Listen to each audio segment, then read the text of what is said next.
इन दिनों इंडिया में ये आवाज़ जोर पकड़ रही है कि कश्मीर भारत का हिस्सा है, इसलिए पाकिस्तानी कंट्रोल्ड कश्मीर, जिसमें गिलगित बल्तिस्तान भी शामिल है, वो भी भारत में शामिल हो जाना चाहिए।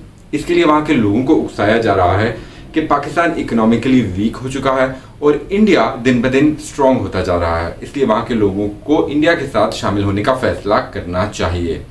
इसके लिए वहाँ के लोगों को उकसाया जा रहा है ताकि एक मिलिट्री ऑपरेशन करके गिलगित बल्तिस्तान और कश्मीर को इंडिया का हिस्सा बना दिया जाए। इंडिया ने रिसेंटली यूनाइटेड नेशंस में भी आवाज़ उठाई है। 2025 में टेररिज्म का इल्ज़ाम लगाकर पाकिस्तान पर हमला भी किया गया, जो कि इसी सिलसिले की एक कड़ी है। फ्यूचर में इंडिया दोबारा मिलिट्री ऑपरेशंस करना चाहता है और इस हिस्से को इंडिया का हिस्सा बनाना चाहता है। दूसरी तरफ पाकिस्तान का मौक़िफ़ है कि वहाँ के लोगों को हक होना चाहिए कि वो अपने फ्यूचर का फैसला खुद करें। वहाँ रेफरेंडम होना चाहिए। यूनाइटेड नेशंस ने भी ये फैसला किया था कि वहाँ रेफरेंडम करवाना चाहिए, लेकिन इसके लिए पाकिस्तान और इंडिया एग्री नहीं किए कि रेफरेंडम किस तरह होगा। इंडिया ये चाहता है कि पाकिस्तान की फ़ौजें कश्मीर से, आज़ाद कश्मीर से और गिलगित बल्तिस्तान से निकल जाएं और वहाँ इंडिया की फ़ौजें आ जाएं और फिर वहाँ पर रेफरेंडम करवाया जाए, लेकिन वो एक आज़ाद रेफरेंडम नहीं होगा। पाकिस्तान चाहता है कि यूनाइटेड नेशंस के अंडर ये रेफरेंडम करवाया जाए। अभी तक इस मसले का कोई हल नज़र नहीं आता। पाकिस्तान और इंडिया दोनों के अपने मौक़िफ़ हैं जो कि एक दूसरे से बहुत ज़्यादा कॉन्ट्रडिक्टरी हैं। इस तरह इस मसले का कोई हल होता नज़र नहीं आ रहा। जंग होगी, दोनों न्यूक्लियर पावर्स हैं, बहुत बड़ी तबाही होगी, तो फिर इस मसले को कैसे हल होना चाहिए? आज मैं इस बात पर डिस्कस करूंगा कि ये मसला कैसे हल हो सकता है। कश्मीर के लोग शुरू से ही ये चाहते हैं कि कश्मीर एक आज़ाद मुल्क बने। कश्मीर के लोग इसे स्विट्ज़रलैंड ऑफ ईस्ट बनाना चाहते थे और आज भी मेजॉरिटी शायद यही चाह रही होगी। इंडिया हर सूरत में कश्मीर को अपना हिस्सा मानता है और उसे अपना हिस्सा बनाना चाहता है, लेकिन अगर इस मसले को हल करना है तो इंडिया को कुछ ना कुछ लचक दिखानी होगी।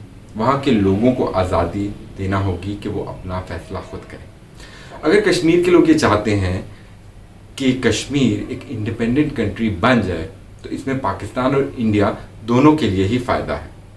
वो इस तरह कि कश्मीर एक बहुत ही खूबसूरत इलाका है। कश्मीर इंटरनेशनल टूरिज़्म हब बन सकता है। पाकिस्तान और इंडिया दोनों के लिए ही इसकी जियो स्ट्रेटेजिक इम्पोर्टेंस है। पाकिस्तान और चाइना कश्मीर से गुजरकर सी पैक रूट बना रहे हैं और इंडिया एक्सेस चाहता है सेंट्रल एशिया की और रशिया की। एक आज़ाद कश्मीरी रियासत दोनों को ही एक्सेस दे सकती है, लेकिन अगर दोनों आपस में लड़ते रहेंगे तो दोनों को ही सही मानों में ये फ़ायदा नहीं मिल सकेगा। दोनों एक टेंशन में रहेंगे, एक तनाव में रहेंगे और दोनों ही ये फ़ायदा नहीं हासिल कर पाएंगे। तो इसलिए अगर आज़ाद रियासत बना दी जाए तो ये दोनों के इंटरेस्ट में है और कश्मीरियों के इंटरेस्ट में भी है, क्योंकि एक इंटरनेशनल टूरिज़्म हब बनेगा। जब ये इंटरनेशनल टूरिज़्म हब बनेगा तो उससे इंडिया और पाकिस्तान दोनों को फ़ायदा होगा, क्योंकि पाकिस्तान के बॉर्डर पाकिस्तानी साइड पर चित्राल है, स्वात है, ये इलाके भी बहुत ही खूबसूरत हैं। जो टूरिस्ट कश्मीर आएंगे तो वो इन इलाकों में भी आएंगे और इंडिया वाली साइड पर हिमाचल प्रदेश है तो वहाँ भी लोग जाएंगे।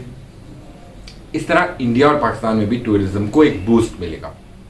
इसके अलावा कश्मीर के अंदर भी हिस्टोरिकल प्लेसेस हैं, लेकिन इंडिया और पाकिस्तान के अंदर बहुत ज़्यादा हिस्टोरिकल प्लेसेस हैं, रिलीजियस प्लेसेस हैं। तो पूरी दुनिया के लोग जब कश्मीर आएंगे, एक आज़ाद कश्मीर जब बन जाएगा, वहाँ आएंगे तो साथ ही वो इंडिया में भी आएंगे और साथ ही वो पाकिस्तान में भी आएंगे। ये बात अगर आप सुनेंगे तो हो सकता है कि आपको अच्छी लगे, लेकिन ये इतनी सिंपल नहीं है। दोनों मुल्कों की बड़ी बड़ी ईगोज़ हैं। इंडिया एक बड़ा मुल्क है, एक इमर्जिंग पावर है, एक इमर्जिंग इकोनॉमिक पावर है, उसकी ईगो तो शायद बहुत ज़्यादा है। तो इंडिया को ज़्यादा लचक दिखाने की ज़रूरत है, लेकिन पाकिस्तान भी कोई वीक कंट्री तो नहीं है। पाकिस्तान भी एक न्यूक्लियर पावर है और फिर न्यूक्लियर पावर होने के अलावा इस इलाके में चाइना के इंटरेस्ट हैं और वो पाकिस्तान के साथ जुड़े हुए हैं। China Pakistan economic corridor Kashmir के इलाकों से होकर और फिर पाकिस्तान से गुजरता है और गवादर तक जाता है। और सेंट्रल एशिया की जो रिसोर्सेज हैं उसमें इंडिया का भी फ़ायदा है, पाकिस्तान का भी फ़ायदा है। अगर सब मिल बैठ कर सोचें और इस मसले को हल करें तो ये कितना अच्छा होगा पूरे रीजन के लिए, यहाँ के लोगों के लिए, कश्मीर के लोगों के लिए, पाकिस्तान और इंडिया के लोगों के लिए, बिलखसूस उस रीजन के लोगों के लिए और ओवरऑल पूरे पाकिस्तान और पूरे इंडिया के लिए और दूसरी रीजन की दूसरी कंट्रीज़ के लिए, अफ़गानिस्तान के लिए और ईरान के लिए, जो कि आजकल तो जंग में है अमेरिका के साथ, लेकिन जब वहाँ अमन आएगा तो वहाँ के लोग भी चाहेंगे कि प्रॉस्पेरिटी आए। और अगर ये सब लोग, सब कंट्रीज़ के लोग आपस में मिलजुल कर बैठकर अपने मसले हल करेंगे तो उसके बाद ही हम एक राइजिंग एशिया देख सकते हैं, वरना ये ख्वाब बहुत ही मुश्किल से हल होगा। तो मेरी रिक्वेस्ट है पाकिस्तान के पॉलिटिशियन से भी और बिलखसूस इंडिया के पॉलिटिशियन से कि वो बड़े होने के नाते पहला कदम उठाएं और कुछ लचक दिखाएं, अपने मौक़िफ़ से थोड़ा पीछे हटें और आने वाली नस्लों के लिए एक अच्छा फैसला करें। आखिर में मैं यही बोलूँगा, सोच बदलो दुनिया बदलेगी। अपने इस पैगाम को ज़्यादा से ज़्यादा लोगों तक पहुँचाएं। इंडिया और पाकिस्तान दोनों के आवाम से मेरी रिक्वेस्ट है कि इस पैगाम को ऊपर के लेवल तक, सियासतदानों तक पहुँचाएं और ऐसा तभी मुमकिन होगा जब आप वीडियो को लाइक और शेयर करेंगे और चैनल को सब्सक्राइब करेंगे। तो अभी करें चैनल को सब्सक्राइब और वीडियो को लाइक और शेयर। चलते हैं, फिर मिलेंगे एक नई वीडियो में एक नई सोच के साथ। अपना ख्याल रखिए। अल्लाह हाफ़िज़।